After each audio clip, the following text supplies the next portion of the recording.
سر clip بنے تھے غیر اللہ سے مدد کے، کچھ سوالات رہ بھی گئے تھے، چاہ رہے ہیں کہ اس کو بھی سر دیکھ لیں۔ سر پہلا سوال تو یہ اعتراض اٹھتا ہے کہ آپ کو تکلیف کیا ہے؟ مثال کے طور پہ آپ کو اگر ادھار چاہیے ہوتا ہے آپ لوگوں سے لیتے ہیں، چندہ چاہیے ہوتا ہے آپ لوگوں سے لیتے ہیں، آپ کو تکلیف نہیں ہوتی، کبھی آپ نے نعرہ نہیں لگایا کہ غیر اللہ سے چندہ کیوں لے رہے ہو، پولیس سے مدد مانگی آپ نے تو کبھی آپ کو تکلیف نہیں ہوئی۔ آپ کو جب ایک صاحب قبر سے مدد، اللہ کے ولی ہیں وہ، ان سے کیا اعتراض؟ آپ کو کیا سر اعتراض ہمیں ہے؟ کوئی اعتراض نہیں، آپ کا دل مطمئن ہے، آپ کو لگتا ہے کہ قرآن پاک نے اجازت دی ہے جو شخص اس دنیا سے انتقال کر جائے اس سے آپ مدد مانگ سکتے ہیں، آپ کا دل مطمئن ہے، آپ مدد مانگیں، ہمیں کوئی تکلیف نہیں ہے۔ ہاں ہمارا نقطہ نظر ہے، قرآن پاک نے کوئی اس کی اجازت نہیں دی۔ پرابلم یہ ہے کہ ہم قیاس جو کر رہے ہیں اب غور کریں، ہم قیاس کرتے ہیں، ہم اس سے مدد مانگتے ہیں، ہم اس سے مدد مانگتے ہیں۔ سر یہ تو زندہ ہے، میرے سامنے موجود ہے، اور ان سے بھی میں اس وقت مدد مانگوں گا جب مجھے معلوم ہوگا کہ یہ لوگ میری بات سن رہے ہیں۔ غیب کے اندر میں اس سے بھی مدد نہیں مانگوں گا۔ مثال کے طور پر یہ بندہ بھی اپنے گھر میں موجود ہو اور اس سے بات کرنے کا کوئی دنیاوی سبب میرے پاس موجود نہ ہو، تو میں کیسے گھر بیٹھے مدد مانگتا ہوں کہ یار زین بھائی گھر پہ بیٹھے میں بول رہا ہوں زین بھائی ذرا وہ ایزی لوڈ کر دو میرے کو 500 روپیہ، کیوں؟ جب تک میری اسی براہ راست بات نہیں ہوگی میں اس سے بھی مدد نہیں مانگوں گا۔ میں پولیس سے مدد مانگتا ہوں کیا گھر بیٹھے غائبانہ آوازیں دے کے؟ آپ جواب دیجئے۔ سر بالکل میں گھر بیٹھے آوازیں دیتا ہوں کہ پولیس میری مدد کے لیے آ جائے، یا میں پولیس والوں سے بات کروں گا، دنیاوی اسباب کو اختیار کروں گا، وہ میری بات سنیں گے پھر مدد کے لیے آئیں گے۔ میں نے کلپ بیان کیا تھا غیر اللہ سے مدد، اس کو دوبارہ ایک دفعہ غور سے سنیں۔ میں نے اس میں بتایا تھا کہ مانگنا ایک ہوتا ہے، مانگنا ایک ہوتا ہے، ہر وہ مانگنا جو دعا بن جائے، یہ عبادت ہو جاتی ہے۔ ہر مانگنا دعا نہیں، لیکن جو مانگنا دعا بن جاتا ہے وہ اللہ کے ساتھ خاص ہے۔ ان دونوں میں فرق سمجھے۔ فرق یہ ہے، میں نے یہاں بیٹھ کر زین بھائی سے اگر مدد مانگ رہا ہوں، میں غور کیجئے گا، کیا میرے ذہن میں یہ آ رہا ہے کہ زین بھائی غیب جانتے ہیں، یہ عالم الغیب ہے؟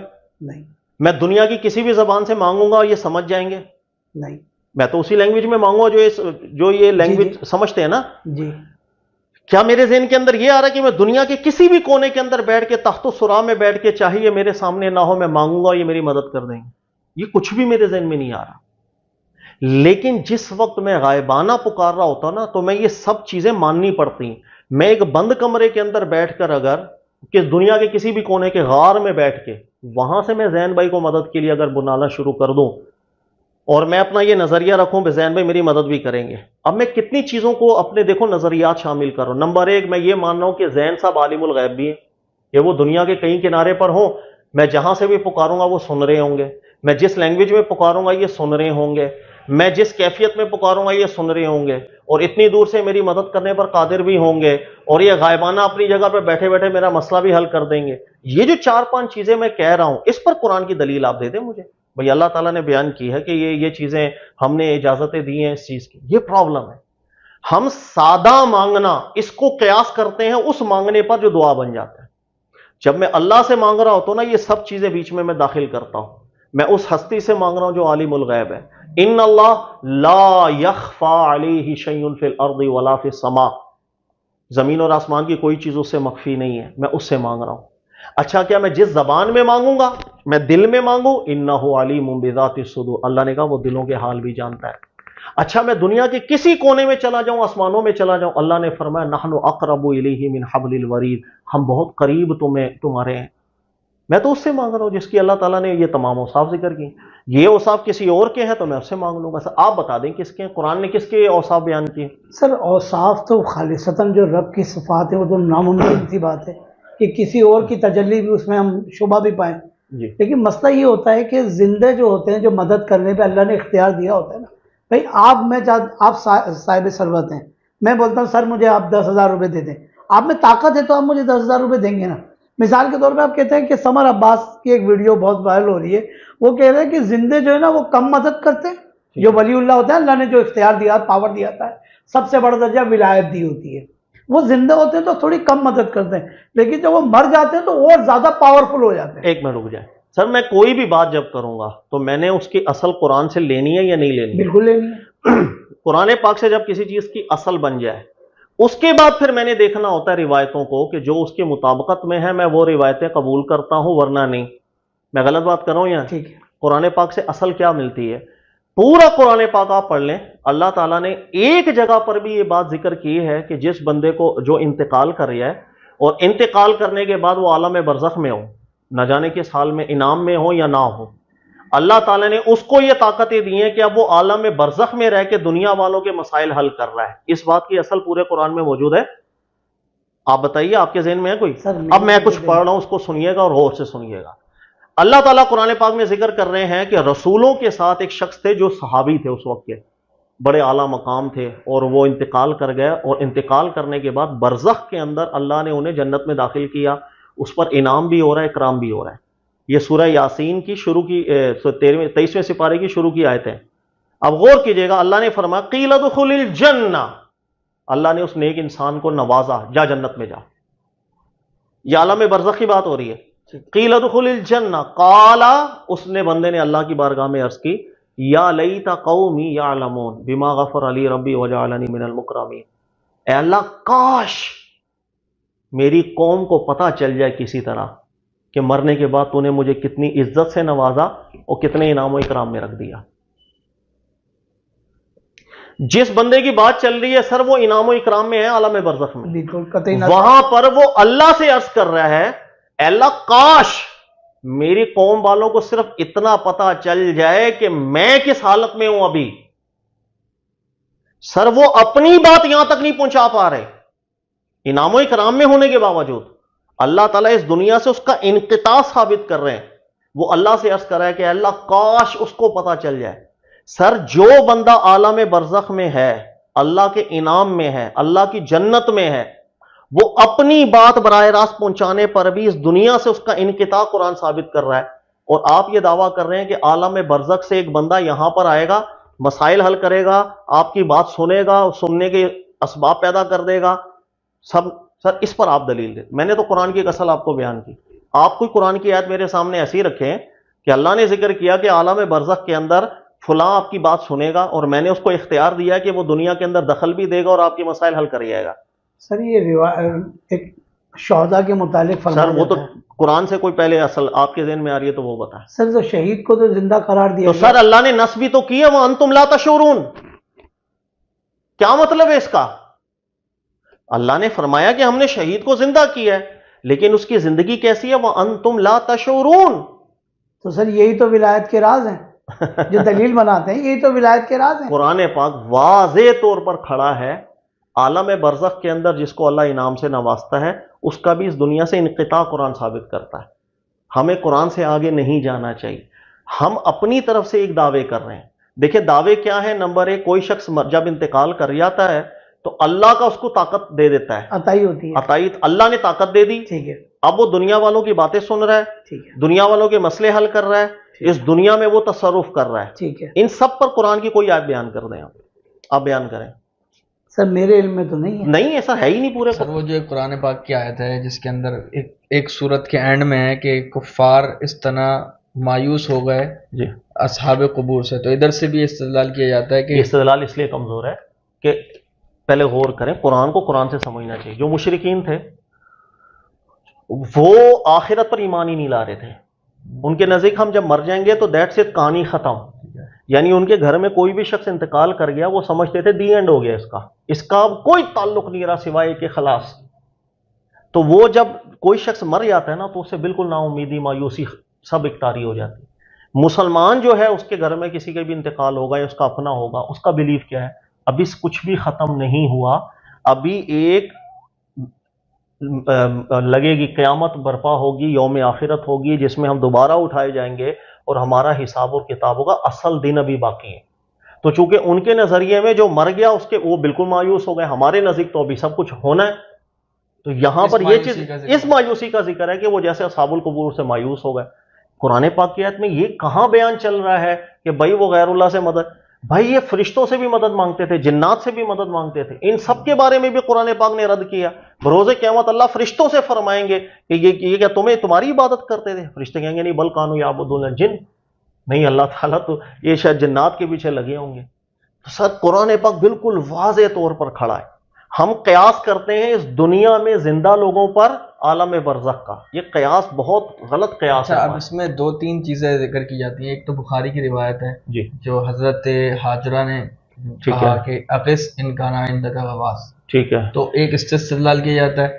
دوسرا جبریل ہوا مولا جبریل صالح المومنین، یہ ایک استدلال کیا جاتا ہے. اور تیسرا یہ کیا جاتا ہے کہ وہ حضرت ربیہ والی جو مسلم کی حدیث ہے کہ سل یا ربیہ، تو وہ کہتے ہیں کہ مطلق رکھا نبی پاک صلی اللہ علیہ وسلم نے. ان تینوں چیزوں جی. اور پھر ایک آخری، اور وہ یہ کہتے ہیں کہ نبی پاک صلی اللہ علیہ وسلم کی کیونکہ حیات آپ کی ممات دونوں برابر ہیں، بلکہ جو ممات ہے وہ اس سے بڑھ کر ہے، اس دنیا کی جو حیات ہے وہ ابھی زندگی والی حیات سے بڑھ کر ہے. تو جب وہ اس وقت انہوں نے کہا کہ سل یا ربیہ، اور ابھی جب کہتے ہیں کہ ہم ابھی بھی مانگ سکتے ہیں، تو وہ دونوں چیزیں تو نبی پاک صلی اللہ علیہ وسلم کے لیے برابر ہے. سر ان استدلالات پہ دل مطمئن ہوتا ہے آپ کا، سبحان اللہ، لیکن آپ خود استدلالات پہ تھوڑا غور کر لیں.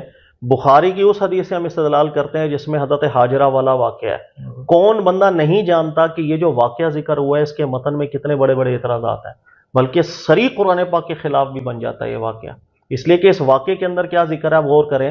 واقعے میں ذکر ہے کہ حضرت ابراہیم علیہ السلام تشریف لے گئے، پیچھے حضرت حاجرہ اپنے چھوٹے، حضرت اسماعیل علیہ السلام چھوٹے ہیں وہ ہیں. پھر ذکر ہے حضرت ابراہیم علیہ السلام واپس کب تشریف لاتے ہیں؟ جب اسماعیل علیہ السلام بالکل بڑے ہو جاتے ہیں، اور اتنے بڑے ہو جاتے ہیں کہ آپ کی شادی بھی ہو جاتی ہے. پھر بھی اپنے والد سے ملاقات نہیں ہوتی حضرت ابراہیم علیہ السلام سے. اس کے بعد دوسری دفعہ تشریف لاتے ہیں، جب دوسری شادی ہو گئی ہوتی ہے پھر ملاقات ہوتی ہے. قرآن یہ کہہ رہا ہے، قرآن تو کہہ رہا ہے کہ ذبح والا واقعہ اس وقت ہوا تھا فلما بالغ معہ سعیا، کہ جب وہ آپ ہی کی پرورش کے اندر اس قابل ہو گئے تھے کہ جسے ہم کہتے ہیں 8 سال 9 سال 10 سال 11 سال بس. تو قرآن نے تو واقعہ بالکل الگ بیان کیا، اور یہ روایت میں آنے والا واقعہ بالکل اس کے اپوزٹ ہے. اس لیے محققین علماء کو پڑھیں، وہ اس کے متن پہ آبجیکشن کر کے گئے ہیں کہ یہ واقعے کو روک دو، سٹاپ کر دو بس. ٹھیک ہے، ہاں واقعے میں کچھ باتیں ایسی ہیں، صرف کچھ باتیں کہ جس کو ماننے میں مسئلہ نہیں، لیکن اتنی باریکیاں لوگوں کو معلوم نہیں ہوتی. اور دوسری بات، ہم ثابت کرنا چاہ رہے ہیں کہ جس پر اللہ تعالیٰ نے موت طاری کر دی اس سے استمداد کی بات، ہم یہ جو عالم برزخ میں چلا گیا کس عالم کے اندر ہو، ان روایتوں کے اندر عالم برزخ کا کیا تعلق ہے؟ وہ تو ہم قیاس کر رہے ہیں نا، ہم کر رہے ہیں کہ یہاں کی مدد سے وہاں کی مدد کا استدلال. سر وہاں کی مدد کے لیے کوئی نص موجود ہو تو آپ کر لیں، کوئی نص موجود نہیں، ہم کیسے کریں؟ عالم برزخ میں کون کس حالت میں؟ میں نے ابھی قرآن کی آپ کو اصل بیان کی. اللہ کہہ رہے ہیں کہ ہم نے اس کو جنت میں داخل کیا، وہ حسرت کر رہا ہے کہ اللہ کاش میری بات ہی پہنچ جائے، گھر نہیں پہنچ رہی. کہنے کا مقصد کہ اللہ نے انقطاع ثابت کیا ہے کہ عالم برزخ کا دنیا سے انقطاع ہے. قرآن ایک اصل دے رہا ہے، قرآن ایک اصل دے رہا ہے. اب اس اصل کے بعد آپ اس اصل کو کیسے توڑیں گے؟ وہ قرآن کی آیت تو ہو آپ کے پاس. ہم صرف قیاس کر رہے ہیں، نص کے مقابلے میں قیاس چلتا ہے. یہی تو شیطانی سب سے استدلال شیطان کا کیا تھا. اللہ نے نص کی تھی سجدہ کرو، وہ نص کو چھوڑ کے اپنا دماغ لڑانے، قیاس لڑانے لگ گیا کہ اللہ میں افضل، مٹی افضل نہیں، آگ افضل ہے، فلانا ہے. تو اسی لیے علماء کہتے ہیں نص کے مقابلے میں قیاس سے استدلال کرنا یہ شیطانی استدلال کہلاتا ہے. پھر آپ نے ذکر کیا، اللہ نے بیان کیا حضرت جبریل میں ہوا مولا و صالح المومنین. سر اس کے اندر بعد از انتقال کی بات چل رہی ہے، یا اللہ یہ ذکر کر رہے ہیں کہ فرشتے جب انتقال کر رہے ہیں اب مولا ہے، یا یہ جو مومنین انتقال کر گئے اب مولا ہے؟ اب خود دیکھیں ہم کیا استدلال کر رہے ہیں، اس آیت میں کیا بات چل رہی ہے. ٹھیک ہے، تو مدعا یہ ہے کہ ہمیں وہ نص چاہیے کہ جس میں اللہ نے ذکر کیا کہ ایک شخص جو ہے وہ انتقال کریے، انتقال کرنے کے بعد عالم برزخ کے اندر اس کا انقطاع دنیا سے ختم نہیں ہوتا، بلکہ اتنی اللہ ان کو طاقتیں دیتا ہے کہ وہ آپ کے ہر بیٹھے کونے کھانچے میں آواز بھی سن رہے ہوں گے. اللہ نے اتنی طاقت دی ہے کہ وہ آپ کے مسائل حل کر. ان تمام چیزوں پہ نص چاہیے، قرآن کی اصل چاہیے. پھر ہم غور و فکر ہماری کریں. دلیل مقدمے کے برابر نہیں ہے، اس کے مطابق نہیں، بالکل نہیں، اس لیے کہ قرآن نے اصل بیان کر دی. سر قرآن نے ہم کو زندہ اور مردہ برابر نہیں ہو سکتی، یہ بھی قطعی نص ہے. اعلیٰ حضرت سے فتاوی رضویہ میں بھی سوال ہوا تھا، جو ہم مردوں کو پکارتے ہیں کیا وہ سنتے ہیں؟ تو اعلیٰ حضرت نے جواب دیا کہ خدا کی معیشت متحقق ہوتی ہے تو سنتے ہیں، نہیں متحقق ہوتی تو نہیں سنتے. یعنی جیسے السلام علیکم یا اہل القبور، یا السلام علینا یا عباد اللہ الصالحین، ہم جو سلام پیش کرتے ہیں، اللہ کی بخاری کی بھی حدیث ہے کہ آپ کا سلام ان تک پہنچا دیا جاتا ہے. سر زندہ اور مردوں کی تو بات تو نہیں ہو رہی، لیکن یہاں پہنچانے کی بات ہے، اللہ پہنچا دیتا ہے. اگر میں اپنی عرضی مردوں تک پہنچا دوں اور دعا کروں کہ وہ میرے حق میں دعا کر دیں تو اس کی کوئی راہ نکل سکتی ہے؟ سر راہ نکل یہ سکتی ہے کہ یہ چیز شرک نہیں بنے گی، کم سے عمل شرک نہیں بنے گی، لیکن اس کی مشروعیت ثابت نہیں۔ یعنی اللہ تعالیٰ نے کوئی ترغیب آپ کو ایسی قرآن پاک میں دی، یا رسول اللہ صلی اللہ علیہ وسلم نے ایسی کوئی سنت قائم کی ہو کہ آپ کسی بھی صاحب قبر تک یہ التجا کریں کہ آپ میرے حق میں دعا کر دیں، ایسی بات نہ قرآن نے ترغیب دی، نہ نبی علیہ السلام نے سنت قائم کی۔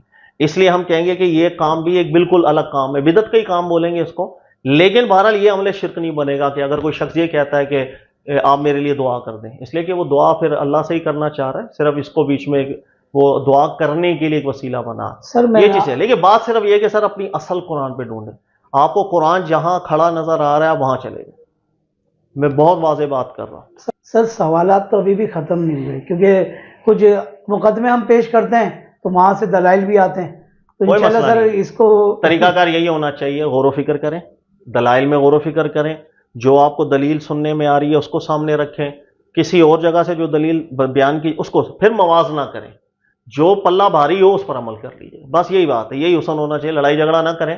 مسئلہ بڑا ہے اس لیے کہ ایک طرف دعویٰ ہوتا ہے کہ یہ شرکی عمل ہے، اور ایک طرف دعویٰ ہوتا ہے کہ یہ بالکل ٹھیک عمل ہے، تو چونکہ مسئلہ بڑی نوعیت کا ہے، غور و فکر کریں آپ آرام سے سکون سے، لیکن جہاں بات مضبوط لگے اس کو پکڑ لیں۔ یہ نہیں دیکھے گا کہ بھئی یہاں پر اکثریت ہے تو یہاں پر فلانا ہے، یہاں پر میرے ہیں، یا جو بات قرآن سنت کے مطابق لگے اس پر عمل کر لیں۔ سر ایک چیز تو میں نے نوٹ کیا، مشاہدے میں بھی میں لاتا ہوں، سر ہم لوگوں نے خاص طور پہ بریلویوں نے سر یا اللہ مدد کہنا ہی چھوڑ دیا۔ میں تو صرف مسجد میں ہو سکتا ہے رب سے تعالیٰ دعا کرے، مزارات میں تو صاحب مزر سے ہی سر یہ منقبات، یا خواجہ میری جھولی بھر دو اور میری مراد پوری کر دو، شیء للہ یا عبد ان القادر سب کے جیلانی۔ پیچھے ایک ہے استدلال، آپ کو لگتا ہے قرآن نے اس کی تعلیم دی ہے آپ کر لیں، آپ کو لگتا ہے قرآن نے اس کی تعلیم نہیں دی ہے، قرآن منع کرتا ہے، جو میں نے آپ کو اصل بیان کی اس پہ غور کریں، جہاں آپ کو لگے قرآن کھڑا اس کو پکڑ لیں، میری ریکویسٹ ہے۔ آپ جو رخ چنیں گے اس کے بعد آپ کو پتا چل جائے گا کہ آپ نے یہ کام کرنے ہیں یا نہیں کرنے۔ آپ اپنی پہلے دیکھیں کہ قرآن نے کیا کہا، قرآن نے بنیاد کیا بنائی، کیا زندوں کا قیاس ہم عالم برزخ والے لوگوں پہ کر رہے ہیں، ٹھیک کر رہے ہیں نہیں کر رہے ہیں؟